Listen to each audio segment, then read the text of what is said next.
Hello guys, welcome back to my channel. তো আজকে তোমাদের সাথে আমি শেয়ার করতে যাচ্ছি সামার সেলফ কেয়ার রুটিন। তো যেহেতু এখন সামার সিজন চলে এসেছে, আর এই সামারের মধ্যে আমাদের হেয়ার, স্কিন, বডি অনেক অনেক বেশি টেক কেয়ার করার প্রয়োজন পড়ে। বাহিরে যেহেতু প্রচুর রোদের কারণে সানবার্ন হয়ে যায়, তারপর আমাদের চুল অনেক বেশি রুক্ষ হয়ে যায়। তো সবার প্রথমেই আমি চুলের যত্ন নিব, তার জন্য আমি একটা ডিআইওয়াই অয়েল বানিয়ে নিব। তার জন্য আমি একটা কোকোনাট অয়েল নিয়ে নিয়েছি। এখন এটার সাথে অ্যাড করে দিব সিসিমি অয়েল। এই অয়েলটা আমার একটা হেয়ার প্যাকের অয়েল, তো আমি এটার সাথে অ্যাড করে দিচ্ছি। তোমরা তোমাদের চুলের জন্য যেটা সুইটেবল সেই অয়েলটাই ইউজ করতে পারো। তো এই তো আমার দুইটা অয়েল মিক্স করা হয়ে গিয়েছে। এখন আমি এইটাকে 20 সেকেন্ডের জন্য মাইক্রোওয়েভ করে নেব। সো চলো এটাকে মাইক্রোওয়েভ করে নিই। হট অয়েল মাসাজ আমাদের স্ক্যাল্পের জন্য অনেক এসেনশিয়াল একটা পার্ট। তো আসলে সময় স্বল্পতার কারণে সবসময় করা হয় না, বাট আমি যখনই সময় পাই না কেন সবসময় ট্রাই করি হট অয়েল মাসাজটাই করতে। এতে করে চুল পড়া প্রচুর কমে যায়, প্লাস নতুন চুল গজাতে অনেক বেশি সাহায্য করে। আমি অলওয়েজ ট্রাই করি উইকলি 2 থেকে 3 দিন অয়েলিং করার জন্য। তো আমি এখন চুলে অয়েলিং করে নিব। তার জন্য চুলগুলোকে আমি একটা একটা করে সেকশন করে নিচ্ছি, আর সেকশন করে করে প্রতিটা সেকশনে আমি চুলে তেল দিয়ে নিচ্ছি। অলওয়েজ আম্মু আমার চুলে তেল দিয়ে দেয়। তো আজকে জাস্ট আমি ভিডিওটা শ্যুট করার জন্য নিজেই অয়েলিং করছি। তো আমার কিন্তু অলমোস্ট পুরোটা চুলে তেল দেওয়া শেষ হয়ে গিয়েছে। এখন আমি ভালো করে হেডটাকে মাসাজ করে নিব। চুলে তেল দেওয়ার পরে মাসাজ করাটা কিন্তু অনেক অনেক ইম্পর্ট্যান্ট একটা পার্ট। আমি জাস্ট 2 থেকে 3 মিনিটের মতো চুলটাকে মাসাজ করে দেন চুলটাকে ভালো করে টাইটলি একটা ক্লাচের সাহায্যে বেঁধে নিব। যেহেতু আমরা অনেক বাহিরে ঘোরাঘুরি করে, যার কারণে চুলে অনেক ধুলাবালি জমে এবং চুল অনেক রুক্ষ হয়ে যায়, তাই অয়েলিংটা মাস্ট দরকার, অ্যাটলিস্ট উইকে 2 থেকে 3 বার। দেন এই তো আমার কমপ্লিট হয়ে গেছে। এখন আমি চলে যাব স্কিন কেয়ারে। তার জন্য আমি একটা ডিআইওয়াই ফেস প্যাক বানাবো, যার কারণে আমার লাগবে একটা আলু। আলু আমাদের স্কিনে যে ডেড সেলগুলো থাকে সেগুলোকে রিমুভ করতে অনেক বেশি সাহায্য করে, প্লাস যে সানট্যানগুলো পড়ে যায় সানবার্নের কারণে সেগুলো কিন্তু রিমুভ করতে অনেক বেশি হেল্প করে। তো এখন আমি যে আলুর জুসটা আছে সেটা নিয়ে নিয়েছি। এটার সাথে আমি এখন অ্যাড করে নিব জাস্ট 1 চামচের মতো বেসন। বেসন কিন্তু আমাদের স্কিন ব্রাইটেনিংয়ে অনেক বেশি হেল্প করে। তো আমি আলুর জুস প্লাস বেসনটাকে ভালো করে মিক্স করে দেন ফেসে অ্যাপ্লাই করব। আমি মুখের মধ্যে 3 দিন উইকলি এই ফেস প্যাকটা ইউজ করে আলহামদুলিল্লাহ খুব ভালো ফলাফল পেয়েছি। সো তোমরাও চাইলে এটা ইউজ করে দেখতে পারো। তো এখন আমার পুরো ফেসে দেওয়া হয়ে গিয়েছে। এখন 10 মিনিটসের জন্য আমি আমার ফেসে এটা রেখে দেব। 10 মিনিটস পরে আমি ভালো করে এটাকে ওয়াশ করে দেন রিমুভ করে নিব। প্রথমে সবথেকে বেটার হয় ভালো করে ফেসটার মধ্যে পানি দিয়ে হালকা করে একটু ভিজিয়ে নিয়ে তারপরে একটা স্পঞ্জের সাহায্যে আস্তে আস্তে আলতোভাবে ফেস থেকে ফেস প্যাকটাকে উঠিয়ে নেওয়া।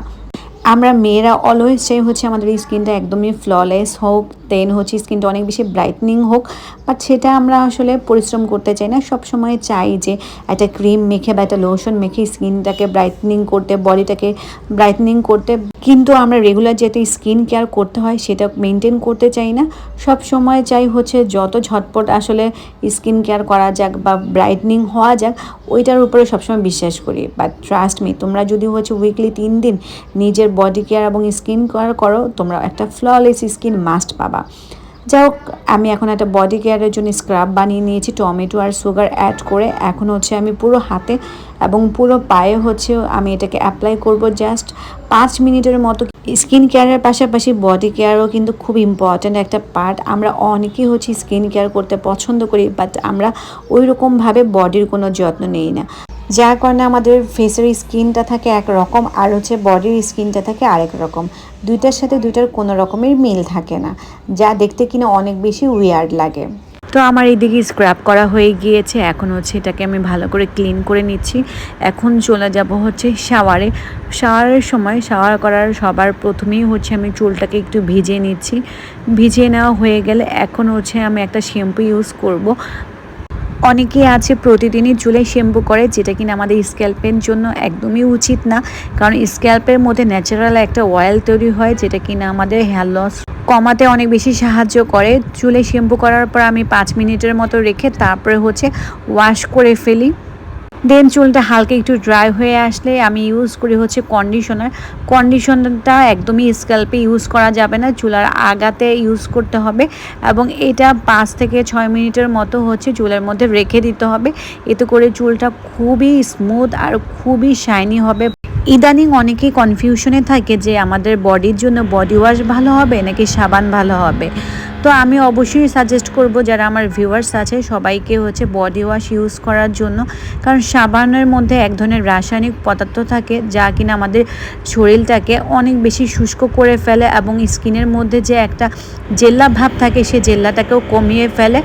সো এই তো আমি শাওয়ার নিয়ে চলে এসেছি। এখন হচ্ছে আমার স্কিনটাকে একটু প্রিপেয়ার করব যাতে আমার স্কিনটা একদমই ময়শ্চারাইজ থাকে। তার জন্য সবার প্রথমে আমি একটা অর্ডিনারি সিরাম নিয়ে নিচ্ছি। তোমরা যে কোনো সিরাম ইউজ করতে পারো, মানে যেটা তোমরা ইউজ করো আর কি রেগুলার। এটা আমাদের স্কিনটাকে ময়শ্চারাইজ রাখতে অনেক বেশি হেল্প করে, প্লাস হচ্ছে আমাদের স্কিনটাকে একদম ভিতর থেকে রিপেয়ার করে। আমি হচ্ছে সিরাম যখন ইউজ করি তখন, বা সিরাম না যে কোনো প্রোডাক্ট ইউজ করার ক্ষেত্রে মাঝে আমি গ্যাপ দেই, কারণ হচ্ছে স্কিনের মধ্যে ভালো করে যাতে প্রোডাক্টটা অ্যাবজর্ব হতে পারে। কারণ একটা প্রোডাক্টের উপরে আরেকটা প্রোডাক্ট দিলে তখন হচ্ছে ভালোভাবে হচ্ছে স্কিনে গিয়ে ওটা কাজ করতে পারে না। এখন যেহেতু দিনের সময় বাহিরের প্রচুর রোদ আর এখন যেহেতু সামার সিজন চলছে, তাই অবশ্যই সানস্ক্রিন মাস্ট লাগাতে হবে, এর কিন্তু কোনো বিকল্প নেই। তো এখন এটা দেওয়ার পর আমি হচ্ছে আমার ডে ক্রিম যেটা আমি ইউজ করি পন্ডসের, সেটাই হচ্ছে এখন দিয়ে নেব মুখের মধ্যে। সো তোমরা কিন্তু অবশ্যই এই সামারের মধ্যে অবশ্যই নিজের স্কিনটাকে কেয়ার করবে, প্লাস হচ্ছে বডি কেয়ার করবে, আর সাথে কিন্তু প্রচুর পানিও খেতে হবে, না হলে কিন্তু আমাদের শরীর প্লাস হচ্ছে স্কিন ডিহাইড্রেট হয়ে যাবে। এখন হচ্ছে আমি জাস্ট একটা লিপ অয়েল লাগিয়ে নিব আমার লিপসের মধ্যে, যাতে হচ্ছে আমার লিপসটাও হচ্ছে ময়শ্চারাইজ থাকে। সো এই তো আমার সব কিছু করা হয়ে গিয়েছে। এখন হচ্ছে আমি তাওয়ালটা খুলে নিলাম চুল থেকে, আর আমি অলওয়েজ চেষ্টা করি ন্যাচারালি হচ্ছে চুলটাকে ড্রাই করার জন্য। তো এভাবেই করে কিন্তু আমি আমার সামার সিজনে স্কিন এবং বডি কেয়ার করে থাকি। সো এইটা ছিল আমার আজকের ব্লগ। নেক্সট ব্লগ আবার দেখা হবে। টিল দেন আল্লাহ হাফেজ।